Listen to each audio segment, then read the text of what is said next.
ये सरकार पूर्णतः विफल साबित हुई है। इसकी पूरी जिम्मेदारी अगर किसी की है तो हरियाणा के मुख्यमंत्री और हरियाणा गृह मंत्री की जिम्मेदारी है। जिम्मेदारी लें। 10 साल की सरकार के बाद हरियाणा में इस तरह का जंगल राज क्यों स्थापित हुआ? देश में सबसे ज्यादा बेरोजगारी हरियाणा में क्यों हुई? देश में सबसे ज्यादा अपराध दर हरियाणा में क्यों हुआ 10 साल की इस सरकार के बाद? और उसकी जिम्मेदारी किसकी है? लगातार केवल अपराध ही नहीं, हरियाणा में लगातार बहुत से बार कानून व्यवस्था की व्यापक विफलता हुई। आपने देखा नूह का उदाहरण अभी ताजा है। इनके सबके लिए कौन जिम्मेदारी लेगा? आज हरियाणा के लोगों में रोष है, हरियाणा के लोगों में गुस्सा है और सरकार से हम लोग जवाब मांग रहे हैं और जवाब लेके रहेंगे।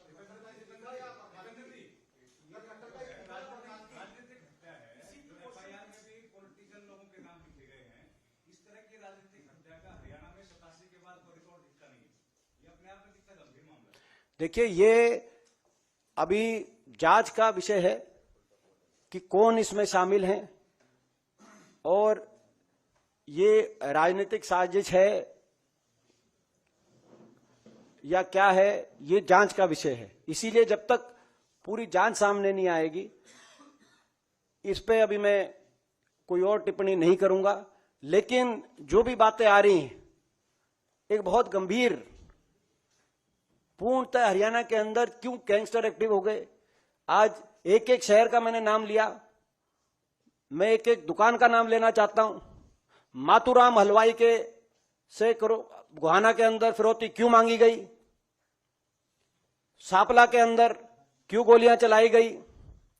बहादुरगढ़ के अंदर पिछले हफ्ते 2 दुकानदारों पे फायरिंग होकर, जब मैं गया इन दुकानों में, सांपला उड़ा साहब गए तो शाम में एक व्यापारी के बच्चे को अपहरण करके कैसे फिरौती करी गई। खरखौदा के अंदर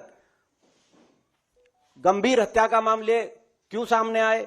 तो ये मैं पिछले 15 दिन की बता रहा हूं और पूरे साल की तो आपको मोदी सरकार बता रही है कि प्रधानमंत्री जी द्वारा जो सामाजिक प्रगति सूचांक जारी किया गया उसमें हरियाणा देश का सबसे असुरक्षित प्रदेश है, जिसमें नागरिक सुरक्षा के मामले में सरकार को 100 में से 33 अंक मिले। प्रधानमंत्री जी बता रहे हैं और गृह मंत्री जी ये बता रहे हैं कि अपहरण दर देश में सबसे ज्यादा है, डकैती दर देश में सबसे ज्यादा है, बलात्कार दर देश में सबसे ज्यादा है और हत्या दर देश में दूसरे नंबर पर हरियाणा के अंदर है। यूपी के मुकाबले हरियाणा में 2.5 गुना अपराध आज भारत सरकार के आंकड़े क्यों दर्शा रहे हैं? अगर कोई फैसला आपका फौज को कमजोर करने का काम करता है तो आप राष्ट्रभक्त या देशभक्त होने की अपनी बात नहीं कह सकते।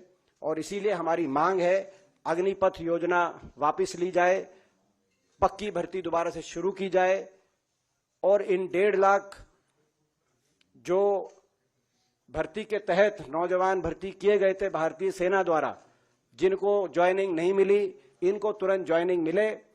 इन दोनों मांगों को लेकर कांग्रेस पार्टी संघर्षरत है। हमने राहुल गांधी जी के नेतृत्व में जय जवान अभियान कांग्रेस पार्टी ने उसका बिगुल फूंका है, जिसकी गूंज देश के कोने कोने में सुनाई दे रही है, आने वाले समय में और सुनाई देगी। और इस संघर्ष के रास्ते पे हम रहेंगे और यदि कांग्रेस पार्टी को अवसर मिलेगा देश में तो हम ये पक्की भर्ती दोबारा शुरू कराएंगे। देश की फौज पे जो गौरव था उसको दोबारा बनाएंगे और इन 1.5 लाख नौजवानों को भी नियुक्ति फौज में दिलाएंगे।